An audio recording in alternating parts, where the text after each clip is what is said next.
Assalamualaikum warahmatullahi wabarakatuh. Alhamdulillahirabbil alamin wassalatu wassalamu ala asyrafil anbiya'i wal mursalin wa ala alihi wa sahbihi ajmain. Ayyuhal musyahidunal kiram, istami'u min fadlikum. Puji syukur kita panjatkan kehadirat Allah pencipta semesta alam. Selawat dan salam kepada junjungan kita Nabi besar Muhammad sallallahu alaihi wasallam beserta keluarga dan sahabat beliau sekalian. Pemirsa CTV yang dirahmati Allah, kita bertemu kembali hari Kamis yang baik ini. Alhamdulillah di studio telah hadir sahabat kita, teman kita, narasumber hari ini. Beliau adalah Ustaz Muhammad Iqbal. Assalamualaikum. Waalaikumsalam. Sehat saya? Alhamdulillah. Alhamdulillah.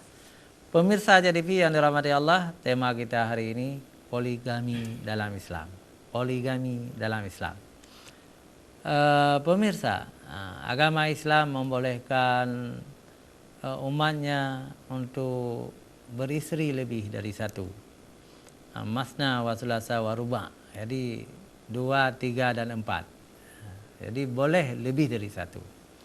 Tapi untuk siapa yang boleh berpoligami? Tentu bagi lelaki yang adil, lelaki yang sehat badannya, lelaki yang punya tanggung jawab, ya. Jadi dalam kategori ini ada 3 model laki-laki yang boleh berpoligami, dan ada 1 model laki-laki tidak boleh berpoligami. Walaupun realita di lapangan kadang-kadang terbalik. Ini yang jadi masalah, ya. Yang pertama yang boleh berpoligami adalah sultan, raja. Ya. Seperti Iskandar Muda itu, Sultan Iskandar Muda itu istrinya 4. Jadi ada Putra Sani dari Tangse, dari Pidi, ya. Ada 1 lagi dari Ethiopia. Dari Ethiopia istrinya. Oh, gitu kan. Ada 1 lagi dari Banda Aceh di sini, dan yang terakhir adalah Putra Pang. 4 istrinya. Dia raja dengan ada gezahnya, ada martabatnya seorang raja. Istri-istri itu merasa bangga, walaupun suaminya terbelah menjadi 4 gitu ya. Tapi masing-masing bangga, saya istri sultan. Yang 1 lagi juga, saya istri sultan. Jadi bangga mereka dengan sultan itu. Dan walaupun tidak adil sedikit, tidak mengeluh karena bangga itu lebih tinggi. Yang kedua, boleh berpoligami adalah orang kaya.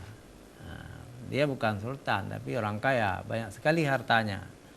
Dengan banyak harta dia mampu berlaku adil, mampu membuat rumah untuk 4 istrinya, misalnya 4 buah rumah. Atau mampu membeli mobil untuk istri-istrinya, sekurang-kurangnya Honda gitu. Nafkah jangan tanya lagi, di rumahnya penuh dengan perabot yang mewah-mewah. Jadi orang kaya itu kalau berpoligami juga dibolehkan, karena bisa memberi kepuasan duniawi, harta, nafkah zahir, ya, juga nafkah batin tentunya. Jadi orang kaya kalau berpoligami itu hal yang wajar. Yang ketiga adalah ulama. Ulama itu orang kaya, karena kalau ulama sudah senior itu sudah banyak rezekinya, ada pesantrennya, ada rezeki yang melimpah ruah, hibah orang, sedekah orang itu. Jadi tapi dengan ilmunya itu yang membuat orang kaya itu diterima oleh istri-istrinya. Maka ulama-ulama di Aceh semuanya berpoligami, seperti Abu Mudawali, ya. Itu sampai 5 istrinya, tapi tidak sekaligus. Dicerai Umi yang dari Padang itu, ditambah lagi Umi yang muda. Jadi sehingga 5 orang istri Abu Mudawali. Abu Gunung Kali kalau saya nggak salah 3 istrinya. Jadi banyak ulama yang berpoligami. Jadi ada 1 kelompok di Aceh yang tidak boleh poligami tapi dilanggar. Ini bahasa Aceh, ya, po bantiale. Pernah Ustaz dengar, ya? Iya. Po bantiale, pohon sakit gicarut hai malih. Sayang po, inang tuha po. Hana sakit deh. Iya. Carut, hana ti malih. Jadi po bantu ale gepoh han sakit carut hai malih buat hana buat. Gaduh du bantu jaga. Main cabang main cabang, main bate. Jadi po bantu ale. Jadi gaduh yang ngana menuju ti ale itu bahasa porno tu. Iya. Yang disebut ale itu ya nafsu seksnya yang luar biasa. Tapi tidak mampu mencari nafkah. Akhir but tro inang tuha icarut, israpat tro inang kedua israpat tro inang gepoh antake icarut hamale. Nah, yang model ini jangan berpoligami karena tidak mampu memberi nafkah dan tidak akan adil, ya. Tetapi realita dalam masyarakat Aceh sekarang justru yang kelas ini yang banyak istri. Malah dikira kayasa, bahda mengkawin dengan bidan, bahda mengkawin dengan guru. Nanti laki gaji urina. Itu kan tidak bisa begitu, tidak bagus. Maka kalau DPR Aceh ingin membuat kanun, itu sebabnya mungkin ingin mengatur poligami ini.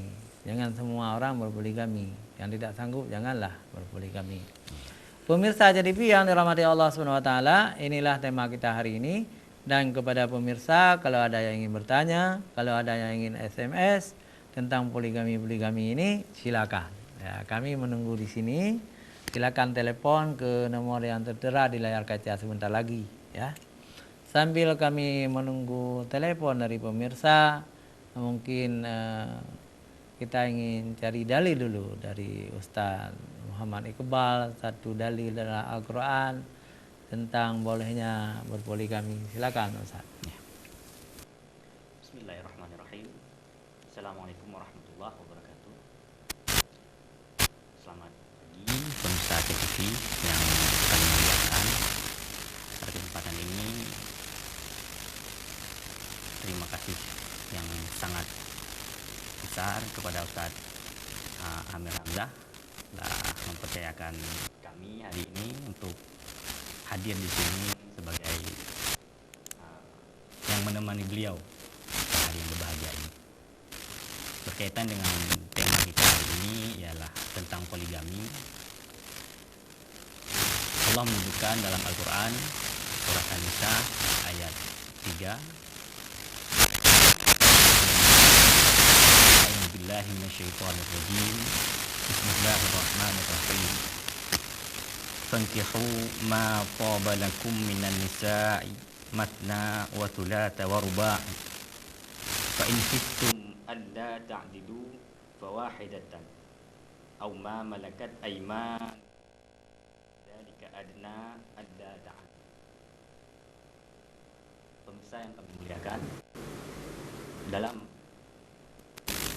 ayat ini Allah menjelaskan yang terjemahannya ialah maka nikahilah apa-apa yang kamu sukai daripada perempuan 2, 3, dan 4. Maka jika kamu khawatir bahwa kamu tidak sanggup berlaku adil, fawahidatan, maka satu lebih baik. Au ma malakat aimanukum, atau boleh juga hamba sahaya yang kamu miliki. Dzalika adna alla ta'anu. Begitulah pertengahan jika kamu ingin melakukan keadilan yang sebenarnya. Berdasarkan ayat ini kita dapat menarik intisari bahwa hukum dasar berpoligami itu adalah dibolehkan oleh Allah Subhanahu wa taala. Namun di lanjutan ayat Allah menjelaskan, jika kamu benar-benar ingin berlaku adil dan kamu khawatir tidak bisa berlaku adil, maka kebolehan untuk berpoligami 2, 3, atau 4, maka cukupkanlah dengan 1. atau bisa dengan menggantikannya dengan hamba sahaya yang kamu miliki. Mungkin zaman sekarang sudah sulit kita temui adanya hamba sahaya di kalangan kita. Alhamdulillah, untuk saat ini kita semua telah merdeka. Tidak ada lagi hamba sahaya yang terdapat di antara kita yang dari segi derajatnya mungkin sedikit lebih di bawah dari kita yang berstatus merdeka. Begitulah Allah menjelaskan. Hal tersebut ialah merupakan satu-satunya cara yang terbaik untuk kita tetap menjaga diri dalam konteks keadilan yang Allah tekankan harus kita laksanakan dalam hidup ini. Mungkin ini saja dulu dari saya. Bagaimana Ustaz? Iya, menarik sekali, luar biasa. Ustaz Muhammad Iqbal nih telah membaca ayat dalil bahwa dalam Islam itu boleh berpoligami dari 1 sampai 4 kalau kita bisa berlaku adil. Tapi kalau tidak mampu berlaku adil, 1 saja sudah cukup. Pemirsa Aceh TV yang dirahmati Allah SWT, bagaimana pendapat Anda? Silakan komentar, telepon ke Aceh TV, silakan juga SMS, nanti kami akan membacanya. Dalam sejarah Islam, para sahabat juga banyak berpoligami. Rasulullah sendiri berpoligami, tetapi poligami Rasulullah itu ketika beliau sudah tua, bukan waktu beliau masih muda. Rasulullah mengakhiri kebujangannya ketika berusia 25 tahun. Beliau kawin dengan Khadijah Al-Kubra dan melahirkan 6 orang putra-putri dengan Khadijah dan menghabiskan waktu 25 tahun. Jadi 25 tahun Rasulullah berumah tangga seorang istri, seorang istri, bukan 2 istri. Kemudian Rasulullah setelah wafat Khadijah ketika Rasulullah berusia 50 tahun, Rasulullah masih monogami, seorang istri. Jadi Rasulullah nikah dengan Saudah. Saudah itu 3 tahun masih monogami, masih sendiri. Ketika sudah 3 tahun dengan Saudah, Rasulullah nikah dengan Aisyah, kemudian ditambah lagi dengan Hafsah, ditambah lagi dengan Ummi Salamah, dengan Habibah dan sebagainya, sehingga semua istri Rasulullah itu lebih dari 14 orang, menjadi Ummul Mukminin. Kalau ditambah dengan yang bukan Ummul Mukminin, ada wanita-wanita yang menyerahkan diri kepada beliau, ada hamba sahaya, itu istri Rasulullah lebih dari sekian-sekian. Jadi beda pendapat ulama. Ada yang mengatakan 18 orang, ada yang mengatakan 21 orang. Jadi kita ingin katakan sangat banyak istri Rasulullah. Lalu orang-orang kafir menuduh Rasulullah itu hiperseks. Jadi seksnya, nafsu birahinya yang berlebih-lebihan. Ini dapat dibantah. Kita harus membantah Rasulullah itu tidak berpoligami dengan memperturutkan hawa nafsu. Tetapi Rasulullah berpoligami ketika usia 53 tahun. Ya, nanti kita jelaskan lagi. Pemirsa jangan kemana-mana, kita kembali setelah jeda iklan berikut.